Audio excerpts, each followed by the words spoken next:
O que a Bíblia ensina sobre o divórcio e um novo casamento. Parte 14, dia 1 de abril de 2025. Isso é chamado de inferência necessária. Muitos outros pecados não são mencionados especificamente como coisas que as pessoas devem abandonar. Contudo, ao aplicar os princípios da Palavra de Deus, entendemos que essas pessoas também devem cessar as práticas.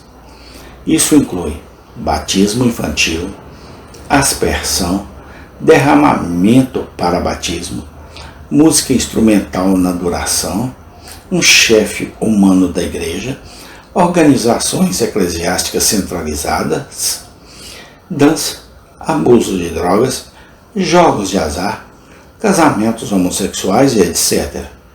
Já que não temos nenhuma passagem dizendo expressamente às pessoas para abandonar essas práticas, isso significa que é errado dizermos às pessoas que elas devem parar. Nenhuma escritura diz expressamente aos polígamos que abandonem suas esposas plurais. Esses problemas também devem ter existido nos tempos do Novo Testamento.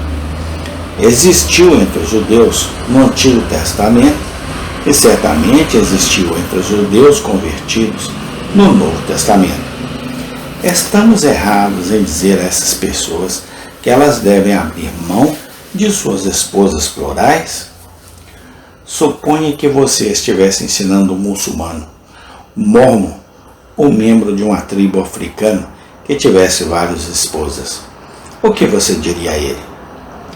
E quanto a um membro da igreja que, de forma antibíblica, se divorcia, se casa novamente e depois se arrepende? Podemos dizer a ele, deve deixar sua companheira não bíblica?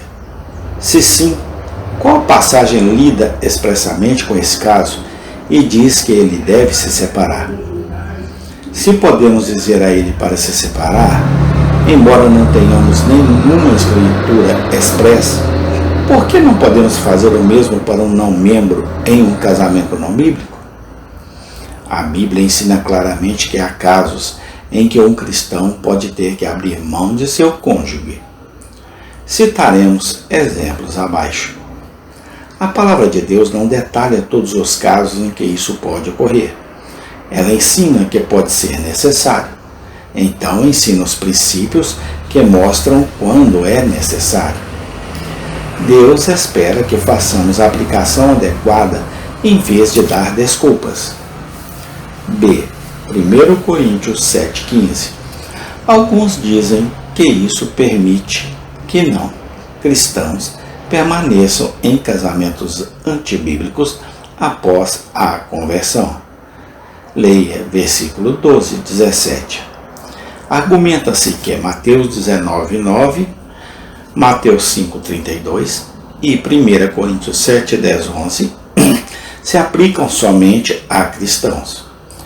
Mas 1 Coríntios 7, 12 e 15 envolve um não cristão e diz que se um não cristão o abandona, o companheiro abandonado pode se casar novamente. Portanto, se um casamento de não cristãos se desfaz, eles podem se casar novamente e então permanecer em seu novo casamento quando forem convertidos. Anteriormente, provamos que as leis de Deus sobre divórcio e novo casamento se aplicam a não cristãos, provando que o divórcio e o novo casamento podem ocorrer somente por fornicação. Já provamos que Mateus 19,9 se aplica a todas as pessoas. Seus ensinamentos são universais porque são baseados na lei original do casamento e porque são até mesmo dirigidos a não discípulos. 1 Coríntios 7,15 não contradiz Mateus 19,1, Coríntios 7, 10, 11 diz que é dirigido aos casados, em contraste com solteiros e viúvas. Versículo 8.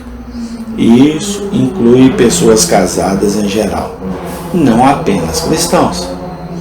Ele ensina o mesmo que Mateus 19:9, que provamos que se aplica a todos. Romanos 7:2-3. E quanto a esta passagem, nós a deixamos de lado também? Nota. Suponha que seja verdade que 1 Coríntios 7:12-16 é a única passagem que se aplica ao casamento de um cristão com um não cristão. Mateus 19:9, etc. Não se aplica. Então, suponha que um cristão seja casado com um não cristão. O não cristão comete fornicação, mas não quer deixar o cristão. Ele está contente em habitar com ela, já que Mateus 19:9 e Mateus 5:32 não se aplicam, com base em que o cristão poderia se divorciar dele. Se o não cristão se recusar a sair, o cristão teria que continuar a habitar com ele?